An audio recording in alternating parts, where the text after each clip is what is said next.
Hello, my name is Amin Khalaf. I'm an 8th grade student at Azar. We were assigned by our teacher to pick a humans and earth interactions topic. I picked the garbage crisis in Lebanon. The reason I picked this topic is because Lebanon is close to where I live. Since I'm an Arab and I visit Lebanon a lot, I noticed that this was a big problem and that needed to be solved, and I could see that everyone could notice this problem when I visited Lebanon, because the roads were all jammed with people protesting and garbage all around the roads, and garbage being burnt on the streets. So this garbage crisis started really building up in around July 2015. And it has been very noticeable because this garbage has been burnt on the streets. And I know there have been many solutions and trials, because they have tried to send it to Russia before, send all the garbage to Russia, but it has failed right before sending it to them, and they sent only a bit. They were going to send all of the garbage, but Russia declined the offer. And the resolution for waste management came years after the Lebanese war. Mount Lebanon region going to a single landfill site. The Name facility was opening in 1997 as a short-term site that would take only 2 million tons of rubbish. And 18 years later, the site had taken around 15 million tons of waste. In the beginning, they didn't really think that there would be all that garbage. They didn't really see that happening in the future, so they didn't make a big deal out of it, and they didn't prepare for the future, for what was going to happen. That's why they are where they are now. They were ignoring all the garbage because they've had other problems. They were ignoring it until it went overboard, and they have noticed what happened. Okay, so in this picture, it shows how Lebanon was in 1975 and compared to 2015. You see that the borders in 1975 weren't full of garbage, and in 2015 all the borders were filled with garbage.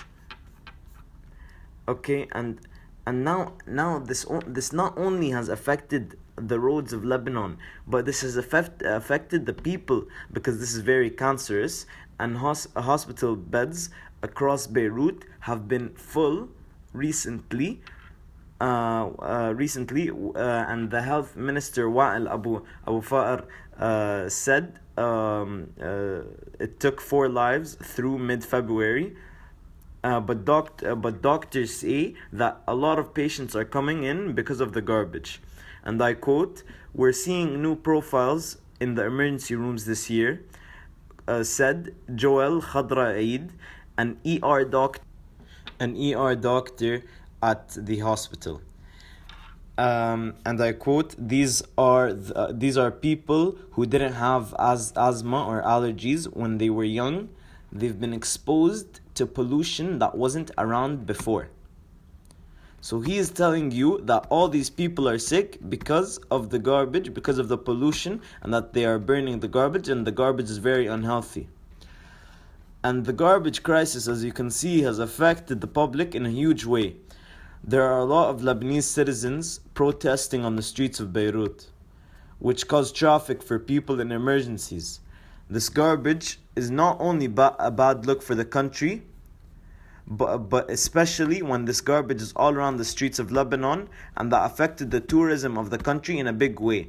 And I quote, "This used to be such a beautiful place, but look at it now. We can't even walk by it," said a local resident.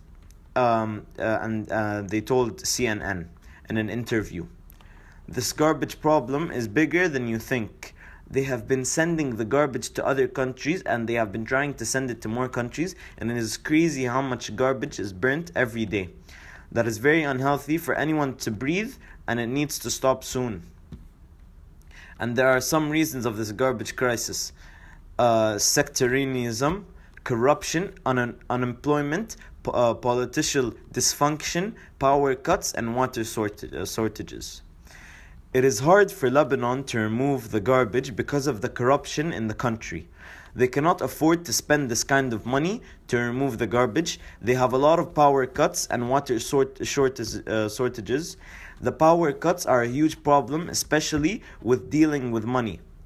There is a reason Lebanese currency is very high, because the country cannot afford all this money, and money plays the biggest role in this issue. Lebanon have a problem with unemployment. Unemployment rate in Lebanon increased to 6.40% in 2014 from 6.20% in 2013.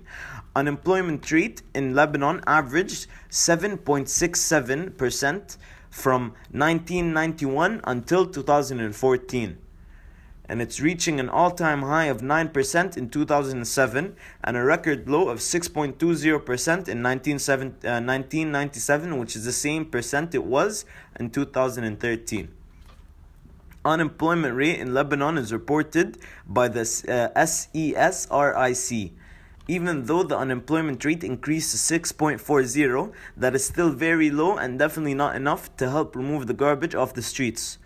So what they tried to do recently is they send the garbage to other countries like Russia and the Netherlands. They have received they both have received garbage from Lebanon. But Lebanon can also not afford sending garbage to other countries, because these countries that they send the garbage to ask for money, and of course the transportation of garbage is very pricey.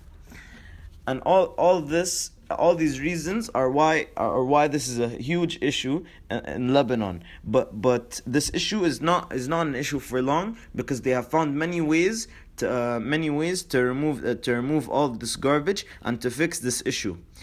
And even though there has been a lot of garbage, Lebanon is still a visited country by a lot of people, and it's still very touristic. Not as much as before, but it still is. And Beirut is still very, very nice, and it looks beautiful. Because they did a good job sending the garbage to places that don't have a lot of population in Lebanon and aren't visited a lot. Thank you very much. That was my project, and I hope you enjoyed it. Thank you for listening.